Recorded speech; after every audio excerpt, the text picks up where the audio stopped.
Bismillahirrahmanirrahim. Alhamdulillahi Rabbil Alamin. Wassalatu wassalamu ala ashrafil anbiya'i wal mursalin wa ala alihi wa sahbihi ajma'in. Assalamualaikum warahmatullahi wabarakatuh. Apa khabar murid-murid sekalian? Ustazah harap anda semua dalam keadaan sehat walafiat dan ceria-ceria selalu. InsyaAllah, pada hari ini kita akan bersama-sama mempelajari satu tajuk dari bidang akhlak Islamiah pelajaran 18 iaitu tawaddu' menzahirkan kesucian jiwa. Murid-murid bolehlah merujuk buku teks pendidikan Islam masing-masing di halaman 186. Namun sebelum itu, marilah sama-sama kita lihat objektif pembelajaran kita pada hari ini. Di akhir pengajaran dan pembelajaran, murid dapat pertama, menyatakan maksud tawaddu'. Kedua, menyebut dalil naqli berkaitan dengan sifat tawaddu'. Ketiga, menceritakan secara ringkas contoh sifat tawaddu' yang diamalkan oleh Rasulullah sallallahu alaihi wasallam. Dan yang keempat, menyenaraikan hikmah sifat tawaddu'. InsyaAllah, di hujung pembelajaran kita nanti, Ustazah telah sediakan beberapa soalan kuis untuk menguji tahap kefahaman anda semua. Baiklah murid-murid, anda semua sudah bersedia? Kita mulakan dengan maksud tawaddu'. Apakah maksud tawaddu'? Maksud tawaddu' ialah sikap kerendahan hati kepada Allah Subhanahu wa taala dan sesama manusia. Saya ulang, maksud tawaddu' ialah sikap kerendahan hati kepada Allah Subhanahu wa taala dan sesama manusia. Maksudnya di sini ialah orang yang memiliki sifat tawaddu' sentiasa merasakan dirinya kerdil di sisi Allah kerana sedar kita ini hanyalah hamba Allah. Bila adanya rasa rendah hati, maka kita akan melaksanakan segala perintah Allah dan meninggalkan larangannya. Begitu juga apabila dengan sesama manusia. Orang yang tawaduk merasakan dirinya juga banyak kelemahan. Kelebihan yang ada pun hanyalah milik Allah semata-mata. Murid-murid sekalian, sifat tawaduk merupakan salah satu sifat mahmudah yang patut dijadikan amalan bagi setiap manusia. Terdapat banyak dalil naqli yang menerangkan tentang sifat tawaduk. Antaranya, Abu Hurairah radhiyallahu anhu meriwayatkan bahawa Rasulullah sallallahu alaihi wasallam bersabda, "Wa ma tawadhu'a ahadun lillahi illa rafa'ahu Allah." Riwayat Muslim.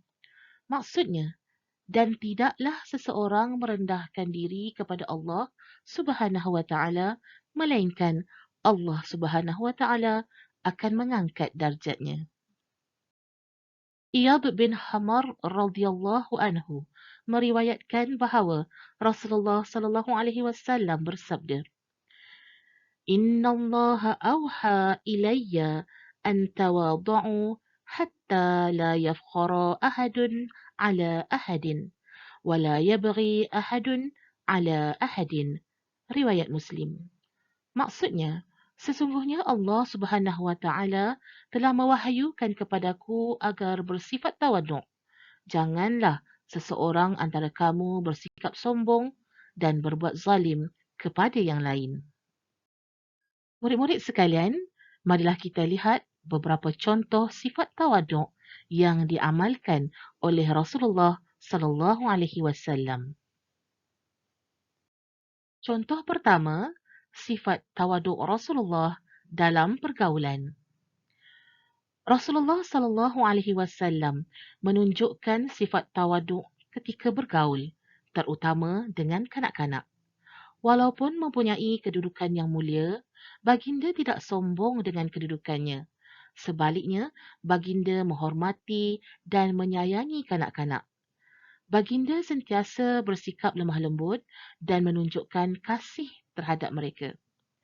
Anas bin Malik radhiyallahu anhu meriwayatkan bahawa Rasulullah sallallahu alaihi wasallam sentiasa menyantuni kanak-kanak dengan mendahulukan ucapan salam ketika bertemu dan membelai rambut mereka dengan perasaan kasih dan sayang. Riwayat Bukhari. Daripada kisah ini membuktikan bahawasanya kerendahan hati baginda Rasulullah sallallahu alaihi wasallam dapat dilihat meskipun ketika bergaul dengan sesiapa sahaja, terutamanya kanak-kanak. Sedangkan kita tahu bahawa baginda merupakan seorang pemimpin negara yang dimuliakan dan kedudukan baginda itu sangat hampir di sisi Allah Subhanahu Wa Taala, tetapi tidak menghalang baginda untuk bersikap tawaduk. Seterusnya, kita lihat contoh sifat tawaduk Rasulullah sallallahu alaihi wasallam dalam kehidupan rumah tangga. Rasulullah sallallahu alaihi wasallam menunjukkan sifat tawaduk ketika bersama-sama dengan keluarga. Baginda bersama-sama membantu isteri, melayani keluarga dan menguruskan rumah tangga. Urwah bin Zubair radhiyallahu anhu berkata, seseorang bertanya kepada Sayyidatina Aisyah radhiyallahu anha, adakah Rasulullah sallallahu alaihi wasallam bekerja di dalam rumah baginda? Lalu Sayyidatina Aisyah menjawab, Rasulullah sallallahu alaihi wasallam menampal selipar, menjahit pakaian dan menjalankan tanggungjawab dalam rumah tangga seperti mana yang dilakukan oleh orang lain. Riwayat Ahmad. Hal ini jelas kepada kita bahawasanya baginda Rasulullah sallallahu alaihi wasallam memperlihatkan kepada kita agar menyantuni ahli keluarga yang lain, sama-sama melaksanakan tanggungjawab masing-masing dan saling bantu-membantu antara satu sama lain. Meskipun merupakan seorang ketua keluarga, namun ianya tidak menjatuhkan martabat baginda untuk melakukan itu semua. Malah, akhlak baginda tersebut menjadi suri teladan kepada semua umat manusia. Murid-murid sekalian, kita selusuri contoh ketiga Rasulullah sallallahu alaihi wasallam bersikap tawaduk ketika makan dan minum. Rasulullah sallallahu alaihi wasallam menunjukkan sifat tawaduk ketika makan dan minum. Baginda tidak pernah mencela makanan yang disediakan untuk baginda. Jika baginda menyukai makanan tersebut, baginda akan memakannya. Apabila baginda tidak menyukai, baginda meninggalkannya. Baginda tidak menzahirkan perasaannya, sebaliknya hanya berdiam. Riwayat Muslim. Subhanallah, mulia sungguh hati baginda. Selain tidak mahu perasaan orang yang menyediakan makanan itu tersinggung, baginda menghormatinya kerana makanan tersebut adalah rezeki daripada Allah Subhanahu Wa Taala. Begitu juga kita. Sekiranya makanan yang ada pada kita itu tidak kita sukai, tidak menepati kehendak dan cita rasa kita, janganlah sama sekali kita mencela dan membuangnya. Berapa ramai di luar sana yang hidupnya dalam kelaparan. Ikutilah sunnah baginda. Jika kita tidak menyukainya, tinggalkanlah dengan baik dan janganlah mencela. Seterusnya, kita lihat ruangan spektrum ilmu. Perbuatan membazir dilarang dalam Islam. Dalil larangan ini dapat kita lihat daripada ayat 27 surah Al-Isra yang berbunyi, A'udzu billahi minasyaitonir rajim. Innal mubazzirina kanu ikhwana syayatin wa kana asyaitanu lirabbih kafura. Yang bermaksud, sesungguhnya orang yang boros itu ialah saudara syaitan, sedang syaitan itu pula ialah makhluk yang sangat kufur kepada Tuhannya. Ayat ini mengingatkan kita untuk tidak membazir. Jika kita suka membazir, selalu boros, maka kita tergolong dalam saudara syaitan.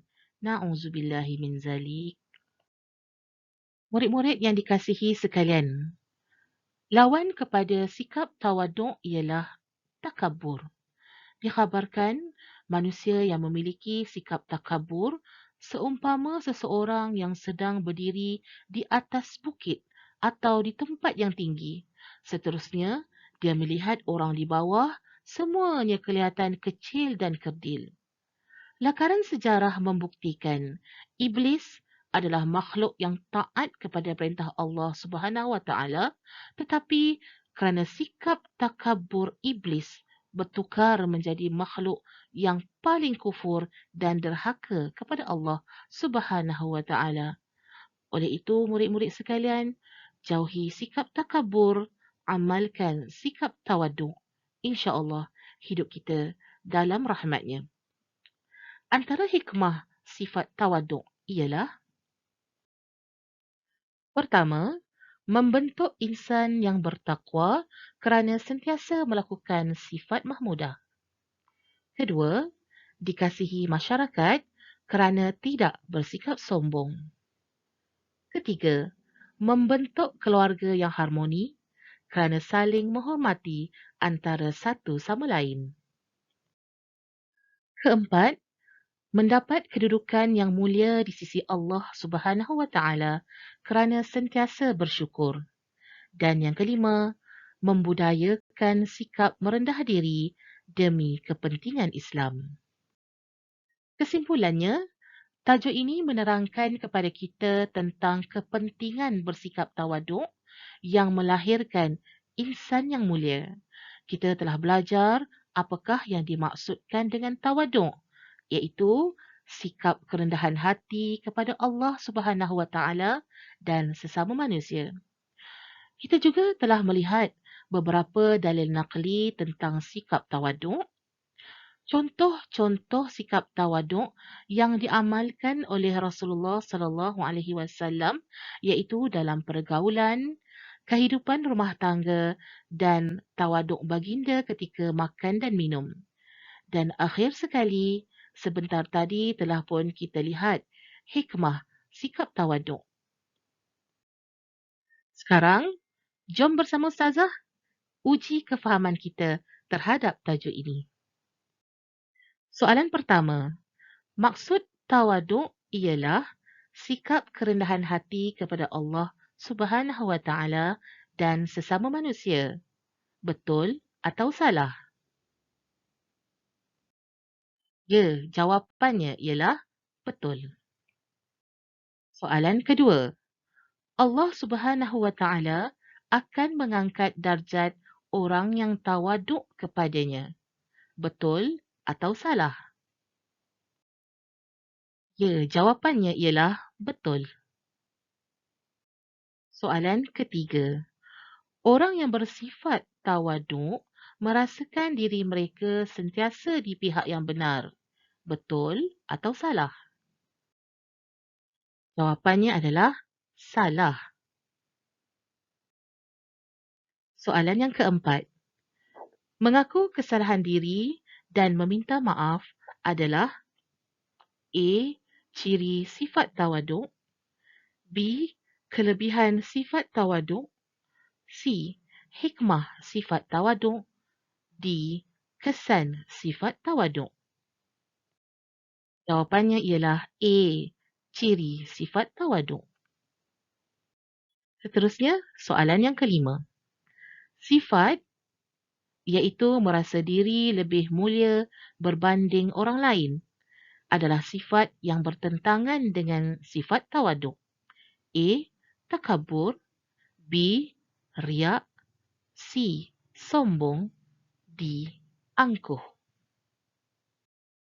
Jawapannya takabur. Seterusnya, soalan yang keenam. Menyantuni kanak-kanak dengan mendahulukan ucapan salam dan membelai rambut mereka dengan perasaan kasih. Pernyataan ini menunjukkan bahawa Rasulullah bersifat tawaduk dalam pergaulan, rumah tangga atau makan dan minum.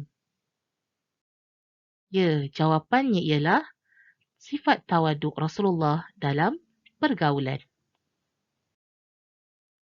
Beralih kepada soalan yang ketujuh. Menampal selipar, menjahit pakaian dan melaksanakan tanggungjawab dalam rumah tangga. Pernyataan ini menunjukkan bahawa Rasulullah bersifat tawaduk dalam pergaulan, rumah tangga atau makan dan minum. Betul, jawapannya sifat tawaduk Rasulullah dalam rumah tangga. Okey, seterusnya soalan yang ke-8. Jika baginda tidak suka, baginda akan meninggalkannya tanpa menzahirkan perasaannya. Sebaliknya, hanya berdiam. Pernyataan ini menunjukkan bahawa Rasulullah bersikap tawaduk dalam pergaulan, rumah tangga ataupun makan dan minum. Jawapannya ialah sikap tawaduk Rasulullah ketika makan dan minum. Seterusnya, murid-murid, sila jawab soalan aktiviti pengukuhan yang terdapat pada muka surat 189 buku teks Pendidikan Islam. Akhir kata, sebelum berpisah, ingin Ustazah berpesan kepada murid-murid yang Ustazah kasihi sekalian agar sama-sama kita mengamalkan sikap tawaduk dalam diri supaya kita memperolehi rahmat dan kebahagiaan hidup di dunia dan di akhirat. Sekian, wabillahi taufiq wal hidayah. Wassalamualaikum warahmatullahi wabarakatuh.